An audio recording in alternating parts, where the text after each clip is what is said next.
จ้ะเป็นยังไงเนาะเปิดภาพมาบ้านนี้โอ้จ้ะเดี๋ยวอีกน้องพรเห็ดยังไงเก็บยังอยู่เลยเนาะกราบทักทายสบายดีอีกครั้งเด้อพอไม่เพียงเด้อเนาะไป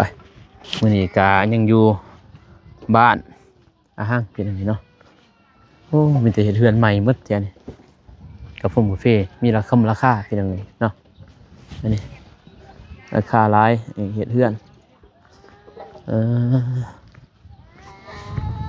ยังเด้ผู้บ่าวนี่คือบ่ไปซอยผู้สาวเห็นยังตัวนั่ง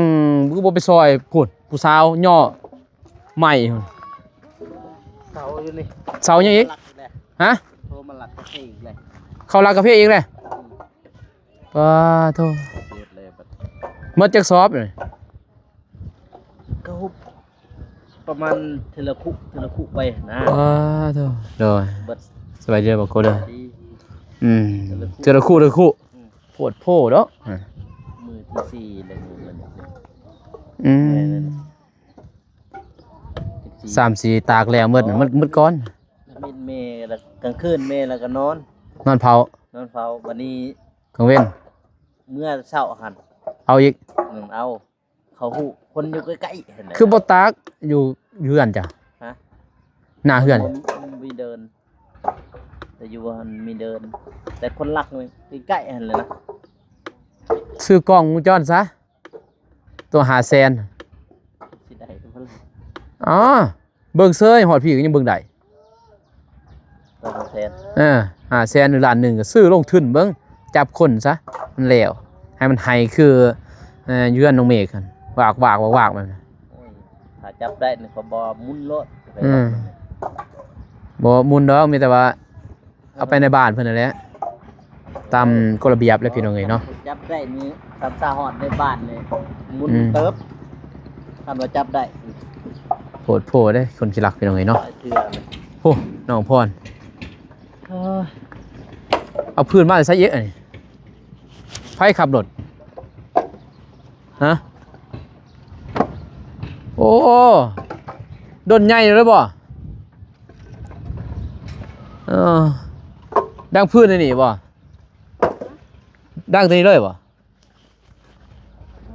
โอ้ควันกลุ่มมาเถอะบ่เรื่องเนาะไม่ปอหูอ่ะนี่แม่นบ่ไม่ท่องบ่ปอหูโอ้ยใบเด้อน้องพรเด้อยามนี่หาพื้นได้เนาะจะน้อยบุญบ้านได้ไหมเนาะนี่ยังไงบ่าวนุ่งก็ไปเอาพุ่นกกยางพาราพุ่นยางพาราเวียดพุ่นเด้ไปเอาทางบ้านก้อนสำได้เสียวกกยางพาราอันนี้หนูควันกลุ่มดังไปอันนี้แล้วทางนี่เฮ็ดเฮือนงามกะโอ้ยไงกลุ่มเนาะเบาโกไงเป็นไงอะไรท่านไงควันหันใจจนบ่ได้บ่เห็นหน้าเห็นตาดนพี่เนาะทางน้องอัมพรนักฮ้องเสียงดีประจำวงเบาโกแล้วบัดนี้เบาโกสิเป็นนะผู้สิมื้อนึงห้องเพลงอยู่บ่มื้อนึงนี่ห้องอยู่บ่มื้อนึงโอ้จักก้อนหนึ่งคันว่ามีคนสนับสนุนนี่ไปอัดบ่มากบ่โอ้มากแห้งเลยพี่น้องนั่นน่ะ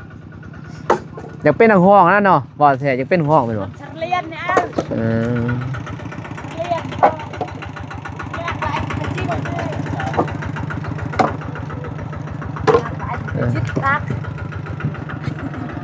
เขาน้ำบกินเนาะผ้าเอาพื้นน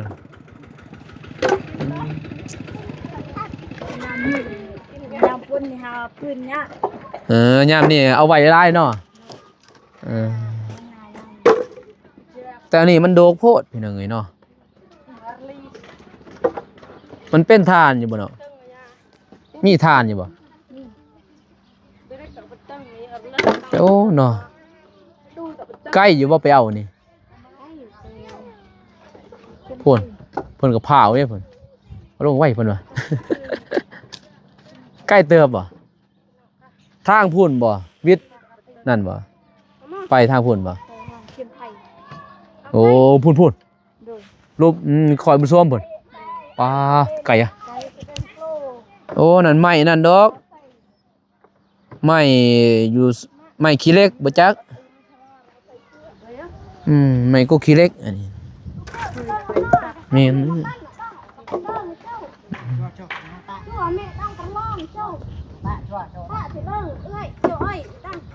อ่า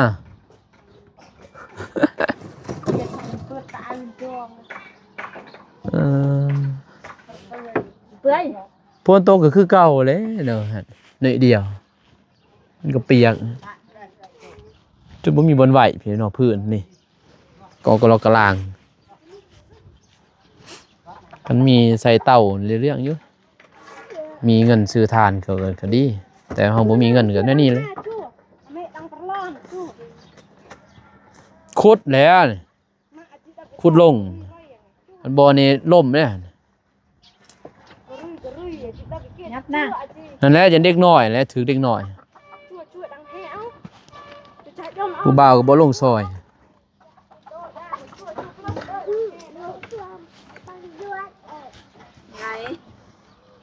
ปีหนึ่งนี่หมดบ่หาเทื่อหนึงนี่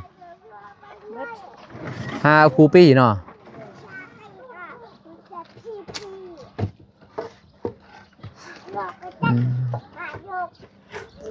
บ่ได้เอานั่นบ่จักสตินตัดบ่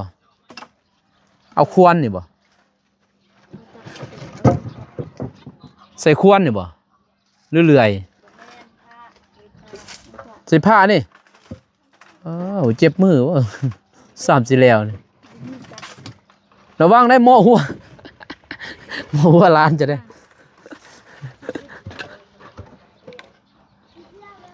อยากเป็นนักร้องไปไหมเนาะแต่ว่าโอ้เดี๋ยวนี้บ่มีสปอนเซอร์ไปไหมเนาะถ้ามีสปอนเซอร์นี่น้องอภรนี่อยากเป็นนักร้องบ่ได้รายได้ผลงานเองเกินว่าจักเพลงผลงานหนึ่งก็เอานะเนาะในชีวิตแม่เนาะหมายความฝันนั่นลีนั่นได้พี่น้องบ่เจ็บนี่ได้แล้ว ก็ฝัน ออกเลยบ่เจ็บนี่ลายเพลงได้พี่น้องเลยสองเก่าเพิ่นนี่โอ้ลายเติบเลยสองเก่าเพิ่นลายเติบเลยกับนั่นนายผู้วงนี่ก็โอ้เสียงดีเลย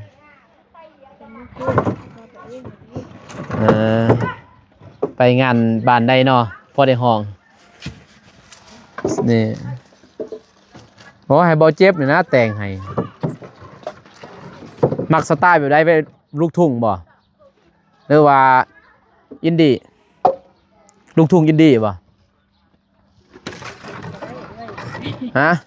บ่แล้วแบบจะหมักเด้บางทีสิให้มีคนแต่งให้มักอินดี้บ่แต่น้องพรห้องนี่แบบสไตล์ลูกทุ่งอินดี้พี่นะคืออยู่ห้องแกบ่เห็นบ่น้องยังเมียเบายุดสารวัตรเด้ห้องม่วนเด้น้องยังลืมและซื้อห้องเพลงกับน้องเมย์น้องเมย์เธออยู่นาน้องเมย์อยู่นาสตูดิโอน้องอัมพรเกิดมาน้องศิรพร นอกดักอึดกรอกกูไหม ไปทากันนั่นแหล้วตัดน้ำกันบ่ ส่วนกันน้ำกัน สวนน้ำกัน มันเล่น ไก่กันอีก น้ำกันเห็ดน้ำกัน เฮ็ดน้ำกันเบิดบ่เอาพี่น้องเออโอ้น้องพ่อไปมื้อหนึ่งบ่แม่นไปลงพื้นตัวนี้บ่แล่นไปมื้อหนึ่งลงพื้นนี่บ่โลกหรือบ่มัน ลูกแล้ว อ๋อได้หลายเติบบ่พี่นี่ บ่มีแต่หน่อยเดียว คนละจักรล้านปันกัน จากแรกยังทันขาย ตากแล้วบ่ ตากแล้วเป็นยังทันที อยู่สวนเลยบ่ปะหมูบ่ลักบ่บ่ยานหมูลักบ่ บ่ นอนเฝ้าแม่นแล้วคือนอนเฝ้าพอกระเพาะกับเบิ่งท่าบ่โก้นี่ บ่โก้จะหัวอยู่นี่ แม่โทรมาว่าหมูลักกระเพาะแล้ว พี่น้องโอ้มีแห้งมีเหือวันนี้โทรมาว่าลักกระเพาะลูกเอ้ยลูกทางนี้ก็ไปถ่ายคลิป ใช่ขนาดนี้ก็กระเพาะหมูลักเด้ตักสละคู่หมูเอาไปแม่เราบ่ได้อยู่บ่โกแม่เราบ่ได้อยู่บ่ ไป อยู่เฮือนแม่ แม่ค่ะอยู่เพิ่นตายอยู่เฮือนเอื้อยตายอยู่เฮือนเอื้อยอะมัน แต่บ่ได้เผาอยู่เฮือนน่ะไปอยู่เฮือน ตอนเมื่อ โอ้เวลามื้อกินข้าวกินน้ำนี่ เออ โอ้ยหมูลอย คนข้างนั่น จ แห อบ ละ จะเศร้านะ กำลังจอบเจ้าแหล้วนั่น ข้างใดเลยโอ้ตัวข้างใดเติมเรื่องใด เฮือนข้างๆเพิ่นเฮือนข้างก็จะบ่ฮู้ดอกแต่เฮือนใด มึงเด็กน้อยก็จอบเจ้านั้นแนมเบิ่งแล้วนี่เนาะตอนใดเด้จะสิเมื่อกิน กินข้าวจะเมื่อกินข้าวตอนใดเนี่ยก็สิเอาตอนนั้นแหละเนาะบ่นาง นี่ก็ไปน้ำบ่นี่ บ่ คือว่านี่ไปน้ำเว้ยตกรถได้เว้ยนี่น้อยนี่หยัดเพื่อนเต็มนี่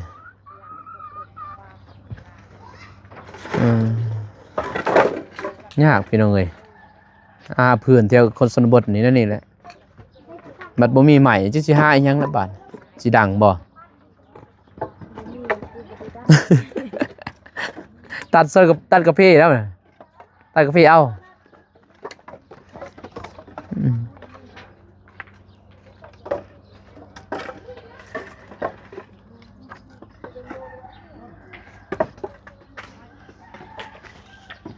ตัดเพลงก็บ่แพงดอกประมาณ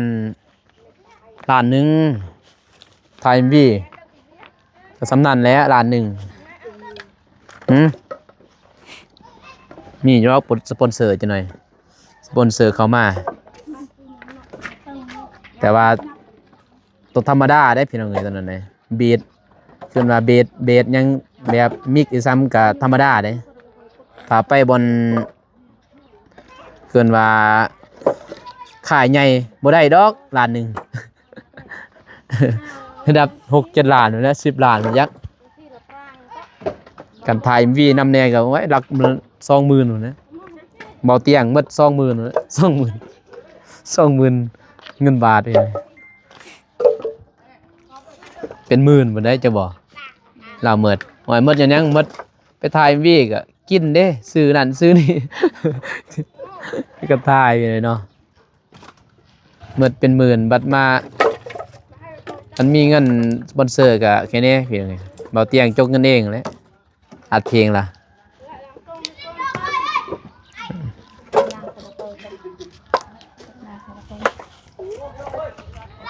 ลิ้นนี่เนาะมัดมือได้เขาเรียน เขาบอกไปเวียกเขาก็ลิ้นมืด บ่แซวคืนเนาะม่วน ๆไม่เขามาแต่เวียกเขาก็มืด สิแล้วเด้เฮือนน้องพรฮะก่อพาสิบอันนี้อาบัตนั้นได้วงอันนี้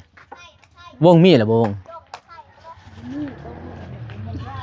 บ่มีวงบ่นี่วงประตูวงเอี่ยมบ่มีแพงเลยวงเลยเสียดวงแบบใดนี่วงนั่นบ่วงใส่วงใหม่บ่ ลูกใหม่ เราก็พอเราก็เองเนาะ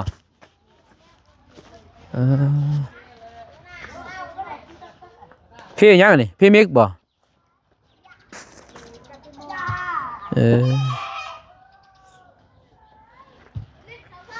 จากห้องเนี่ย1 2 3ห้องนอนบ่นี่ตัวนี้เนาะ1 2 3ห้องนี้เลยบ่4ตอนรวงเลยบ่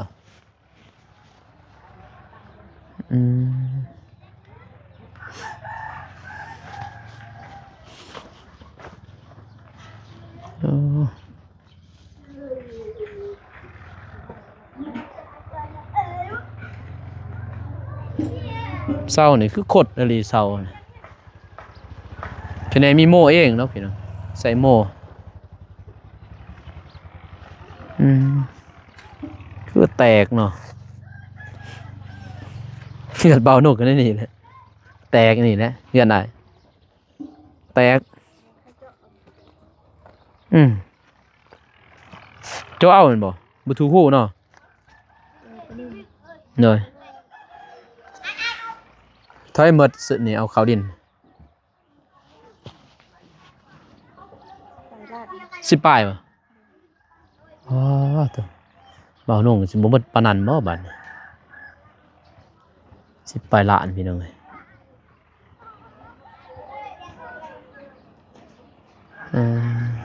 ตอนนี้บ่มีน้องอำพรว่าบ่มีนั่นเพนบ่มีบ้านกับบ้านปงเอี่ยมประตูเลยโยะเนาะโจ๊ะแม่นบ่แต่ซ้ำว่าเงินซื้อปูนนี่สิมีอยู่หน่อยหนึ่งแม่นบ่ซ้ำก่อเนาะแต่โตวงนี่แพงเด้พี่วงหนึ่งก็มองประมาณที่เว้าน้องซื้อตอนนั้นให้น้องแต่ว่าโหมดตัวนี้สิต่างวงเดียวบ่มันมากวงเดียวนี่ใส่วงเดียวเลยพอเฮือนโมเดิร์นใส่วงเดียวงามก็สิเฮ็ดเป็นเด้วงคู่แล้ว เจ้าบ่อันวงคู่นั้นสิบ่งามแบบเฮือนว่าโมเดิร์นพี่น้อยเนาะเป็นวงคู่มันล้าสมัยเด้เป็นอันนั้นละงามเบาตูนยังสิใส่วงเดียวกันแต่ว่าวงหนึ่งมันถืออยู่อันนี้มึงเดินจังห้อง1 2 3 4 5 6 7 8แล้วก็9 10นี่ก็20วง20วงหนึ่งอายไปถามตอนนั้น300,000หาคันไม่แดงก็400,000ก็ถึกอยู่เด้อ10วงก็20วงก็8 ล้านเฉพาะแต่นี้เด้อเพราะวงปงเอี่ยมได้8 ล้านพี่อัดวงประตูอีกเอาตัวใหญ่เนาะแม่นบ่ตัวใหญ่นี่ก็ประมาณ4 ล้าน12 ล้านไปซื้อ12 ล้านเอ้ามีเงิน12 ล้านไปซื้อเลยไปสร้างบ่ได้สร้างอันนี้ถึกแน่ราคาถึกแน่ถ้ามีเงินก็โทรหาอ้ายเด้อสร้างบ่ทันบ่เคยกันกับเพิ่นเด้ปีนี้เฮ็ดซำนี้ปีหน้าอีกเนาะ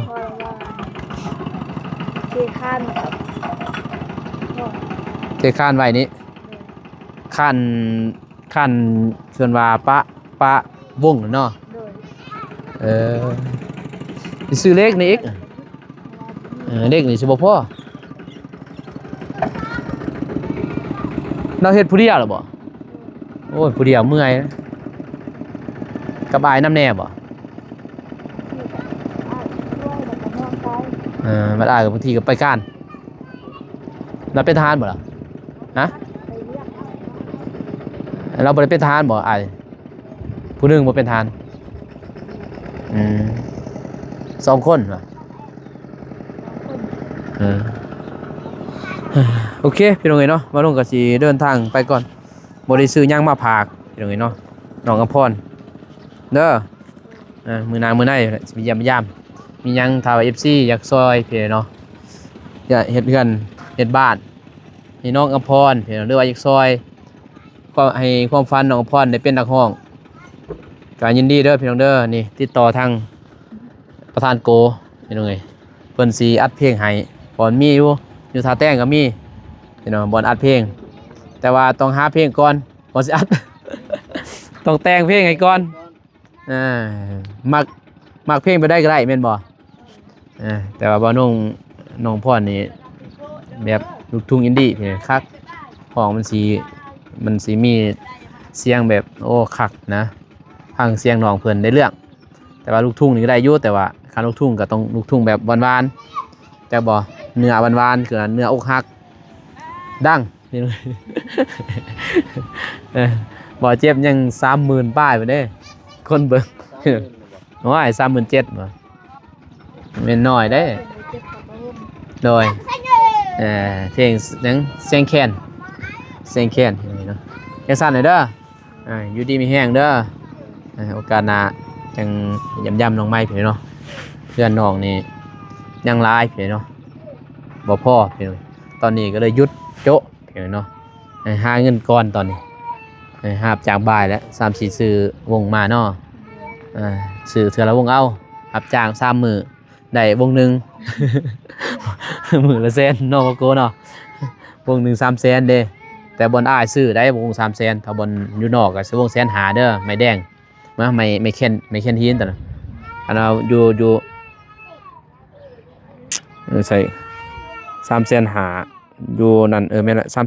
350,000คันไม่อยู่นอกก็ไม้แดงก็450,000อยู่อ้ายซื้อจังซั่นเด้อกลับก่อนเด้ออยู่ดีมีแฮงเป็นไงไปโอ้เด็กหน่อยลายอย่างดีไปบ่โกบ๊ายบายมาน้องกะจะเดินทางกลับก่อนบ้านนี้พูดแล้วเจอกันอยู่ที่บ้านน้องเดิมเด้อพี่น้องเด้อเนาะก็ให้น้องเดิมก่อนโดนแล้วบ้านน้องกะบ่ได้ไปหาเยี่ยมยามทั้งน้องเพิ่นเนาะนี่ก็ของพาขึ้นมาจากแม่